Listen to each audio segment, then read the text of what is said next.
यन राम वैदेही।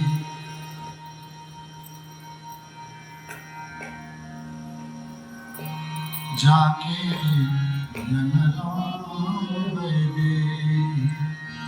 तजिए ताहि कोटि बैरी सम यद्यपि परमस लेहि। जाके यन राम वैदेही। जिसके सीताराम जी प्रिय नहीं है, यानी सीधे सरल भाषा में जो भगवान का भक्त नहीं है, तो तजिए ताहि कोटि बैरी सम, उसको समझ लो कि इससे बड़ा बैरी मेरा कोई नहीं है। जैसे आप अगर किसी को जान जाए कि यह व्यक्ति मेरा प्राण लेना चाहता है, तो कितने देर तक फिर आप उसके साथ रह पाएंगे? अगर आपको पता लग जाए कि यह व्यक्ति मौका मिलते ही मेरी हत्या कर देगा, तो आप उसके साथ रहना चाहेंगे? तो इस प्रकार का बैरी उसको समझिए। जो भगवान का भक्त नहीं है वो इस कोटि का वैरी है कि वह हमारी आध्यात्मिक हत्या करना चाहता है। हमको भगवान से विमुख कर रहा है, तो मतलब क्या? हम तो भगवान के हैं, भगवान हमारे हैं, और वो भगवान से विमुख करने को तुला है, मतलब वो हमारी आध्यात्मिक रूप से आत्महत्या करने की चेष्टा कर रहा है। और वास्तविक हत्या वही है ना? तो ऐसा अपना वैरी समझ करके और उससे दूर रहना चाहिए। तो मानो कोई प्रश्न करे कि भाई अब ये तो मेरी पत्नी ही ऐसी है, तो मैं क्या करूं? अब मेरा पति ही ऐसा है, तो मैं क्या करूं? अब मेरे माता पिता ऐसे, तो मैं क्या करूं? मेरा बच्चा ही मेरी बात नहीं करता है, तो बात नहीं मानता है, तो मैं क्या करूं? तो कह रहे यद्यपि परम से नहीं,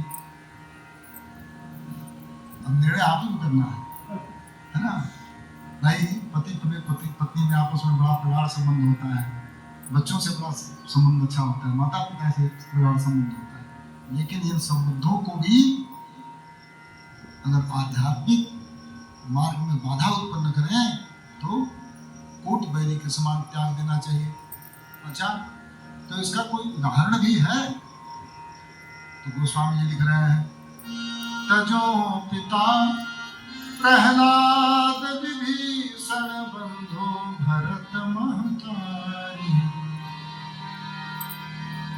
प्रहलाद जी ने अपने पिता को त्याग दिया, विभीषण ने अपने बड़े भाई को त्याग दिया, भरत जी ने अपनी मां को ही त्याग दिया। बलि गुरु तजो कंत ब्रज बनितनि, बलि गुरु तजो कंत ब्रज बनितनि, भय मुद मंगलकारी। जाके यन राम वैदेही।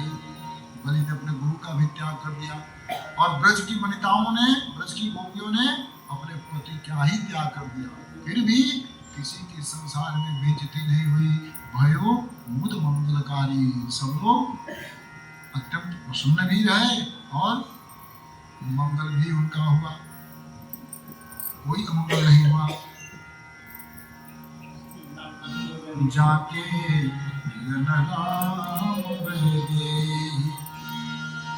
तब ये सारे इतने जो नेह के नाते हैं, इसका मैं क्या करूं? तो कहते हैं कि नाते नेह राम के मनियत सुहित सुसेव्य जहां। नाता केवल भगवान के नाते से मानिए, प्रत्येक जीव भगवान का अंश है, इस नाते से उससे भी मेरा नाता है। अच्छा, तो परिवार वाले हैं ना, तो कह रहे हैं कि सुहित सुसेव्य जहां, जहां तक तुम्हारा सुहित है, सुसेव्य है, सबको यही समझो कि ये भगवान के अंश हैं, और उन्हीं के अंश होने के नाते इनसे हमारा नाता है। लेकिन अंजन कहा आँख जही फूटे। अरे ऐसा अंजन लगाने से क्या फायदा है कि आँख ही फूट जाए? तो ऐसे रिश्तेदार, ऐसी पत्नी होने से क्या फायदा है, और ऐसा पति होने से क्या फायदा है जो लहसुन प्याज खिला खिला करके मेरा आध्यात्मिक जीवन चौपट कर दे? अंजन कहा आँख यही फूटे। वैसा अच्छा ऐसा कोई अंजन लगाना चाहेगा? वही अच्छा, वो सबसे बड़ा सूल है कि नहीं समा, है ना? तो ऐसा अंजन लगाने से क्या फायदा है जिससे आँखें फूट जाए? मैं देखा है बहुत जगह ये बात लोग कहते हैं कि महाराज जी मैं तो चाहता हूँ या मैं तो चाहती हूँ कि मैं छोड़ दूँ, लेकिन मेरा परिवार ऐसा करने नहीं देता, मैं क्या करूँ? तो यही करो, हम थोड़ी कह रहे हैं, गोस्वामी जी कह रहे हैं। अंजन कहाँ आँख जई फूटे, ऐसा अंजन लगाने से जिससे आँख ही फूट जाए, वैसा अंजन अंजन कहा जाएगा, उसको आँख में लगाएंगे हम? नहीं लगाएंगे। तो ऐसे संबंधी जो हमारी आध्यात्मिक हत्या कर दें, ऐसे संबंधियों से संबंध जोड़ने से क्या फायदा है? जब मेरे कहने से घर के लोग भगवत भजन में नहीं लग सकते, तो उनके कहने से भगवत भजन हम क्यों छोड़ दें? हम क्यों छोड़ दें?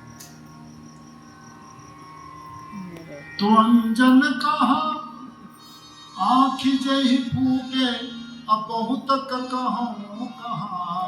मेरा विषय से ज्यादा मैं तुमसे क्या कहूँ?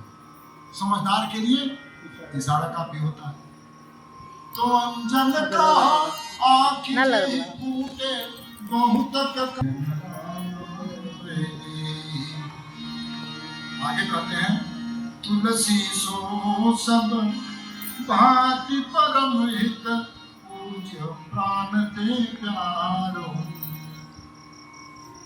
गोस्वामी तुलसीदास जी कहते हैं कि वही व्यक्ति परम हितैषी है, परम पूज्य है और प्राण से भी प्यारा है। कि जासो होय स्नेह राम पद, ए तुम तो हमारो, जाके गोस्वामी तुलसीदास जी का यही मत है कि वही व्यक्ति